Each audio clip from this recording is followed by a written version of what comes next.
Assalamualaikum warahmatullahi wabarakatuh. Kami dari kelompok 8 akan mempresentasikan tentang siklus pengeluaran. Kelompok kami yang beranggotakan saya sendiri Febri Deltania dengan NIM 2016-0038 dan teman saya Syarul Agung Kurniawan dengan NIM 2016-0091. Pengertian siklus pengeluaran. Siklus pengeluaran adalah rangkaian kegiatan bisnis dan operasional pemrosesan data terkait yang berhubungan dengan pembelian serta pembayaran barang dan jasa. Tujuan siklus pengeluaran. Tujuan utama dari siklus pengeluaran ini adalah untuk mempermudah pertukaran kas dengan para pemasok untuk barang dan jasa yang dibutuhkan, di mana tujuan khusus yang terkandung di dalamnya meliputi 1. Memastikan bahwa seluruh barang dan jasa dipesan sesuai keperluan.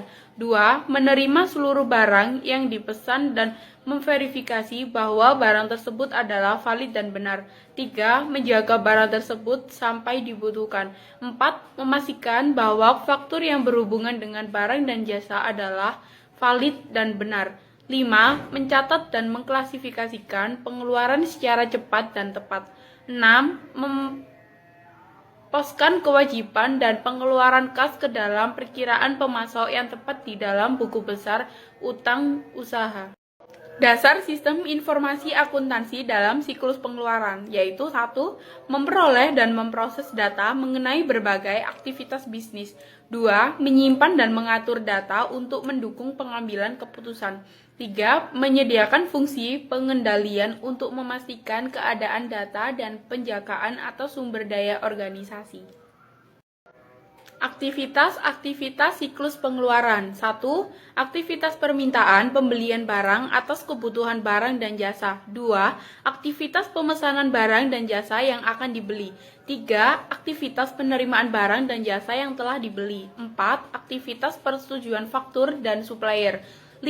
Aktivitas pembayaran atas pembelian barang dan jasa. Baik, selanjutnya akan dilanjutkan oleh rekan saya yang bernama Syarul Agung Kurniawan. Saya akan melanjutkan presentasi dari rekan saya yang bernama Febri Deltania. Langsung saja, ancaman dan prosedur pengendalian siklus pengeluaran. Proses pesan barang. Ancaman mencegah kehabisan dan kelebihan persediaan. 2. Meminta barang yang tidak dibutuhkan. 3. Membeli dengan harga yang dinaikkan. Prosedur yang diterapkan.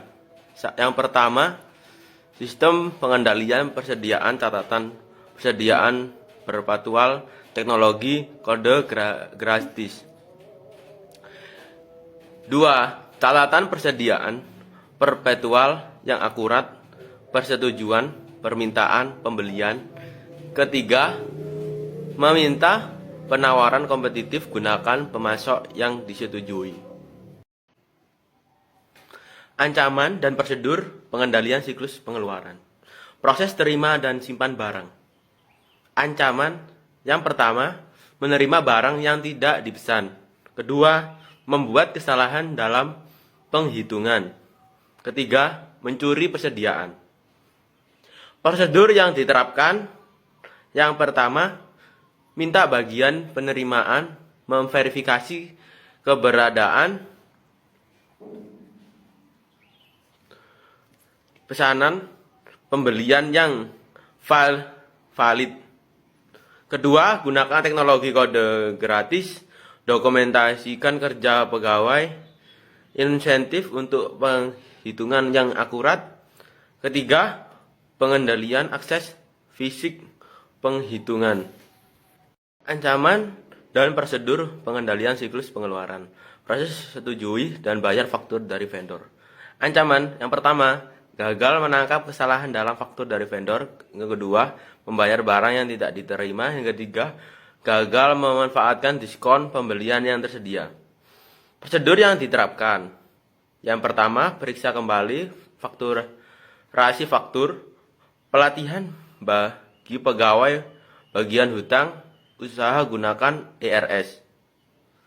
Yang kedua, hanya membayar faktur yang didukung oleh laporan penerimaan asli digunakan ERS pengendalian anggaran. Ketiga, penyimpanan file yang tepat, anggaran arus kas.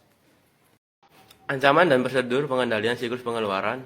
Proses pengendalian umum. Ancaman yang pertama, kehilangan data. Kedua, kinerja kurang baik. Prosedur yang diterapkan, pertama, buat cadangan dan rencana pemulihan dan bencana. Pengendalian akses fisik dan logis. Kedua, pembuatan dan peninjauan ulang secara periodik laporan kerja yang memadai. Terima kasih. Cukup presentasi dari kelompok kami. Saya akhiri. Wassalamualaikum warahmatullahi wabarakatuh.